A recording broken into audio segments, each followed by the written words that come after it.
Assalamualaikum warahmatullahi wabarakatuh. Halo semuanya, kembali lagi bersama aku Berliana Fairelia Putri.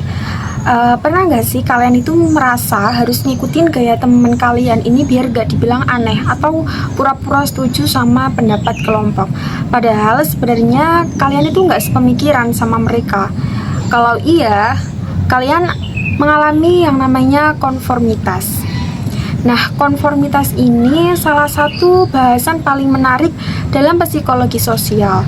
Intinya, konformitas itu saat kita mengubah sikap pendapat atau perilaku agar sesuai dengan norma atau harapan kelompok. Jadi, bukan karena kita yakin itu benar, tapi karena ya kita nggak mau dianggap aneh, nggak mau dicap beda, apalagi dijauhin sama mereka. Ini pernah dibuktikan dalam eksperimen klasik dari Solomon Asch. Jadi, bayangin kalian ini ada di ruangan kelas. Nah, ini disuruh milih garis mana yang paling panjang.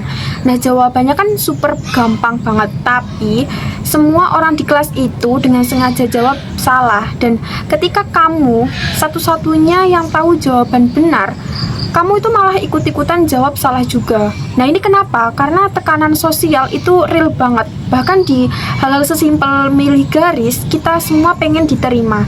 Kita pengen jadi bagian dari kelompok mereka. Dan itu manusiawi banget sih. Tapi di sisi lain, kalau kita terlalu sering ikut aja, kita bisa kehilangan diri sendiri. Konformitas ini ada dua jenis. Yang pertama, normatif, karena kita pengen diterima dan takut ditolak sama mereka. Kedua, informatif, karena kita mikir orang lain ini lebih paham, lebih berpengalaman, jadi kita ini ngikut aja keputusan mereka. Contohnya banyak banget, mulai dari ikut gaya berpakaian yang sebenarnya kalian ini nggak suka ngopi di tempat yang katanya estetik, padahal kalian itu lebih suka warung kopi, misal di depan gang, sampai hal yang lebih serius kayak ikut nyebar hoax karena semua grup WhatsApp rame bahas itu. Jadi semua itu bentuk-bentuk konformitas. Nah, masalahnya kalau kita terlalu sering nurutin orang, kita jadi susah bilang gak setuju, meski dalam hati kita yakin pendapat mereka itu salah. Dan lebih parahnya, konformitas ini bisa bikin hal buruk jadi kelihatan wajar. Nah, kayak bullying, rasisme, atau bahkan korupsi.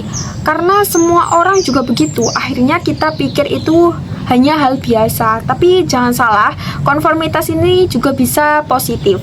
Misalnya, kalian ikut komunitas yang suka berbagi, terus kalian jadi ikut-ikutan bantu orang, atau kalian berteman sama orang yang rajin belajar, dan juga kalian jadi terpacu juga. Jadi intinya konformitas itu netral, dia bisa baik, bisa juga buruk.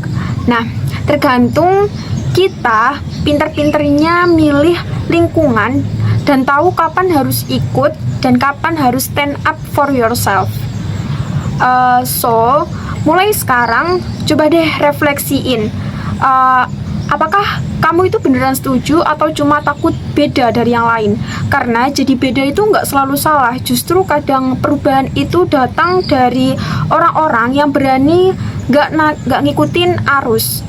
Jadi materi ini aku ambil dari modul psikologi sosial dan juga eksperimen Solomon Asch yang udah terkenal banget di dunia psikologi.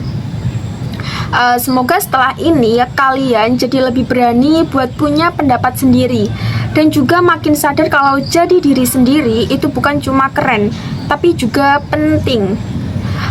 Sampai jumpa di konten psikologi sosial lainnya, dan ingat, ikut-ikutan itu boleh asal kalian tuh tahu kenapa kalian ikut. Sekian dari aku, sampai jumpa di konten selanjutnya. Assalamualaikum warahmatullahi wabarakatuh.